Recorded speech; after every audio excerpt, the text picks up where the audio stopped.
একটা পুজো, একটা প্রার্থনা আর একজন মায়ের ফিরে আসার অপেক্ষা। কিন্তু কেউ কি ভেবেছিল সেই পুজোর মাঝেই এমন একজন মানুষ ফিরে আসবে যাকে ঘিরে এত দিন ধরে সবাই অপেক্ষা করেছিল? আর সবচেয়ে বড় প্রশ্ন, বিপাশা কি সত্যিই ফিরে এসেছে, নাকি ছুটির জীবনে আরও বড় কোনো চমক অপেক্ষা করছে? কারণ আজকের পর্বে একদিকে যখন 50 বছরের পুরনো পুজো বন্ধ হয়ে যাবার উপক্রম, তখন অন্যদিকে ঠিক সেই মুহূর্তেই ছুটির সামনে হাজির হয় এমন এক উপস্থিতি যা গোটা পরিস্থিতিই বদলে দেয়। আর শেষ দৃশ্যে ছুটির আঁচলে তালের বড়া দেখে যে রহস্য তৈরি হয়, তার উত্তর জানতে হলে আজকের পর্বের পুরো ঘটনাটা জানতে হবে। ধারাবাহিকের শুরুতেই দেখা যায় ঠাম্মি ঠাকুরের সামনে দাঁড়িয়ে গভীর মন থেকে প্রার্থনা করছেন। তার মনের একটাই চাওয়া, ঠাকুর যেন পরীর স্মৃতি ফিরিয়ে দেওয়ার চেষ্টা না করে, বরং বিপাশাকে ফিরিয়ে দেন। কারণ ঠাম্মির বিশ্বাস, বিপাশার ফিরে আসাই হয়তো এই পরিবারের অনেক অমীমাংসিত সম্পর্ককে আবার জোড়া লাগাতে পারে। প্রার্থনার সময় তার চোখে মুখে যে উৎকণ্ঠা দেখা যায়, তাতে বোঝা যায় বিপাশাকে ফিরে পাওয়ার জন্য তিনি কতটা ব্যাকুল। কিন্তু তখনও কেউ জানে না তার এই প্রার্থনার উত্তর এত তাড়াতাড়ি পাওয়া যাবে। অন্যদিকে পুজোর আয়োজন যত এগোতে থাকে, ততই খিদের জ্বালায় অস্থির হয়ে পড়ে ঝুমকি। চারপাশে পুজোর ব্যস্ততা, রান্নার গন্ধ আর নানা রকম খাবার দেখে তার মন যেন আর কিছুতেই স্থির থাকতে চাইছে না। কিন্তু ঠিক তখনই অন্যদিকে ঘটে যায় এক মজার ঘটনা।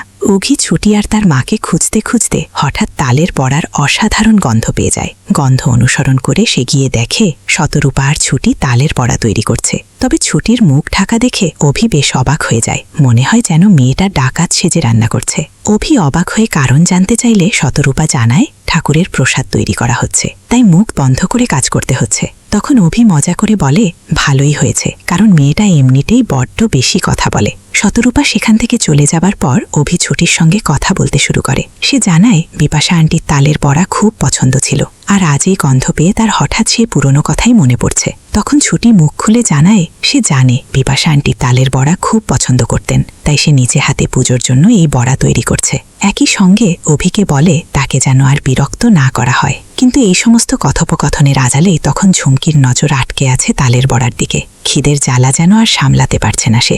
অবশেষে সুযোগ বুঝে চুপি চুপি একটি বড়া নেওয়ার জন্য এগিয়ে যায় ঝুমকি। কিন্তু তার কপাল খারাপ, ছুটি ঠিক সময়েই তার হাত ধরে ফেলে। ঠাকুরের প্রসাদ চুরি করতে যাওয়ায় ছুটির কাছে ঝুমকিকে বকা খেতে হয়। অভিও সুযোগ ছাড়ে না, ঝুমকিকে লোভী বলে কটাক্ষ করে। সবার সামনে অপমানিত হয়ে ঝুমকির রাগ যেন আরও বেড়ে যায়। কিন্তু ঝুমকি কি এত সহজে হার মানার মেয়ে? অপমানের জ্বালা মেটাতে এসে অন্য পথ বেছে নেয়। ফোন বের করে চুপি চুপি চিকেন বিরিয়ানি অর্ডার করে। কিছুক্ষণ পর গাড়িতে বসে আশ্রমের সবার চোখের আড়ালে সেই বিরিয়ানি খেতে শুরু করে ঝুমকি। তার ধারণা ছিল কেউ তাকে দেখতে পাবে না, কিন্তু সে জানত না তার এই গোপন কাণ্ড খুব শীঘ্রই সবার সামনে চলে আসতে চলেছে। পুজোর কাজের ফাঁকে ছুটি ফুল আনতে গাড়ির কাছে যায়, আর সেখানেই তার চোখে পড়ে ঝুমকির কাণ্ড।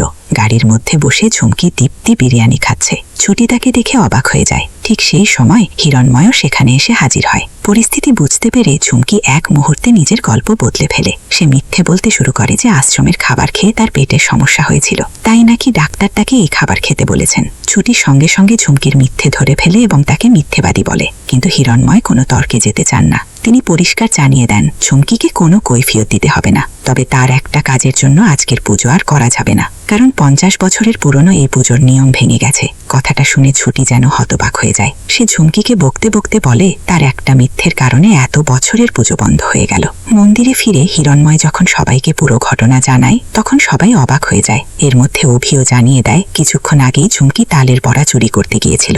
ফলে ঝুমকির বিরুদ্ধে অভিযোগ যেন আরও বাড়তে থাকে। কিন্তু ছুটি তখন অন্য কথা ভাবে। সে বলে এত বছরের পুরনো পুজো এভাবে বন্ধ হয়ে যাওয়া উচিত নয়। 50 বছরের ঐতিহ্য কোনো একজনের ভুলের জন্য শেষ হয়ে যেতে পারে না। ঠিক তখনই ঠাকুরমশাই এমন একটি বিধান দেন যা পরিস্থিতিকে একেবারে অন্যদিকে ঘুরিয়ে দেয়। তিনি জানান পরিবারের মেয়ের মতো যদি কেউ থাকে, তাহলে সেই মেয়ের হাতেই পুজো সম্পন্ন করা যেতে পারে। কথাটা শুনে সবাই একে অপরের মুখের দিকে তাকাতে থাকে। আর তখনই শতরূপা জানিয়ে দেয় সকাল থেকে ছুটি উপোস করে পুজোর সমস্ত আয়োজন করেছে, তাই পুজো করার অধিকার ছুটিরই হওয়া উচিত। ছুটি নিজেও হিরণময়ের কাছে অনুমতি চায়। কিছুক্ষণ পরিস্থিতি বিচার করে হিরণময় শেষ পর্যন্ত সম্মতি দেন।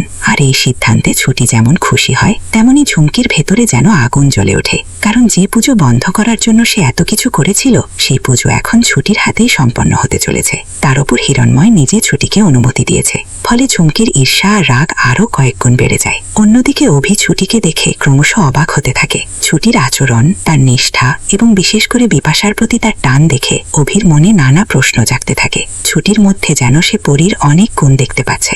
আবার বিপাশার প্রতি ছুটির যে অদ্ভুত টান, সেটাও অভির নজর এড়ায় না। কিন্তু এই সম্পর্কের আসল রহস্য কি, সেটা এখনো যেন তার কাছে অজানা। এরপর শুরু হয় বহু বছরের প্রতীক্ষিত সেই পুজো। হিরণময় আর ছুটি একসঙ্গে আরতি করতে থাকে। চারপাশে পুজোর আবহ, আর তার মাঝেই ছুটি চোখ বন্ধ করে একটাই প্রার্থনা করে, বিপাশা যেন ফিরে আসে। ছুটির কণ্ঠে তার প্রার্থনায় যেন একজন মেয়ের মায়ের জন্য গভীর আকুতি।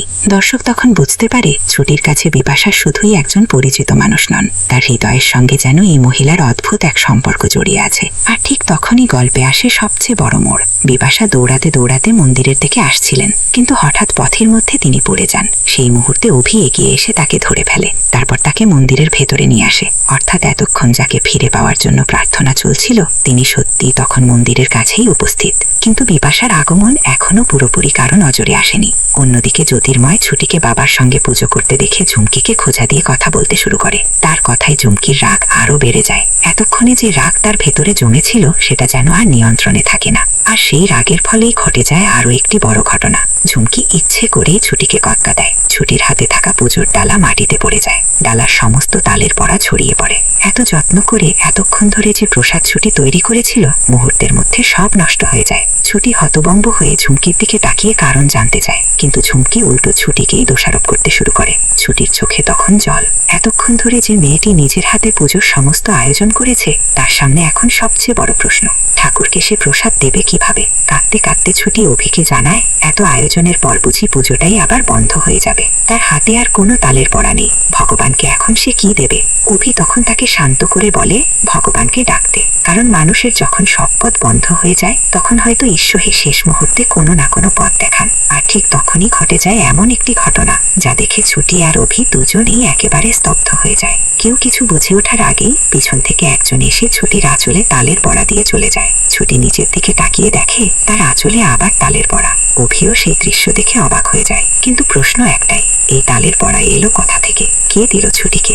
আর দর্শকরা যখন একটু আগেই দেখেছেন বিপাশা মন্দিরের ভেতরে এসে পৌঁছেছেন, তখন কি এই তালের বড়ার সঙ্গে বিপাশার কোনো যোগ রয়েছে? সবচেয়ে বড় রহস্য এখানে, যে মেয়েটি এতক্ষণ বিপাশার ফিরে আসার জন্য প্রার্থনা করছিল, তার প্রার্থনা কি সত্যিই পূর্ণ হলো? বিপাশাকে নিজের পরিচয় প্রকাশ না করে ছুটির পুজো সম্পন্ন করে দিলেন। আর যদি সত্যিই বিপাশা ছুটির পাশে এসে দাঁড়িয়ে থাকেন, তাহলে মা মেয়ের এই বহু প্রতীক্ষিত মিলন কবে হবে? আজকের পর্বের শেষ মুহূর্তে ছুটির আঁচলে তালের বড়া আর তার সামনে তৈরি হওয়া এই রহস্য যেন আগামী পর্বের জন্য আরো বড় চমক রেখে গেল। এতদিনের অপেক্ষার পর বিপাশা যখন সত্যিই ফিরে এসেছেন, তখন কি এবার ছুটির সামনে খুলে যাবে তার জীবনের সবচেয়ে বড় সত্য? নাকি আরো কিছুক্ষণ ছুটিকে অন্ধকারেই রেখে দেবেন বিপাশা? আর ঝুমকির ষড়যন্ত্র কি এবার তার নিজের বিরুদ্ধে ফিরে আসবে? উত্তর মিলবে আগামী পর্বে। তাই পরের পর্বে কি হয় তা জানতে চোখ রাখুন ধারাবাহিকে।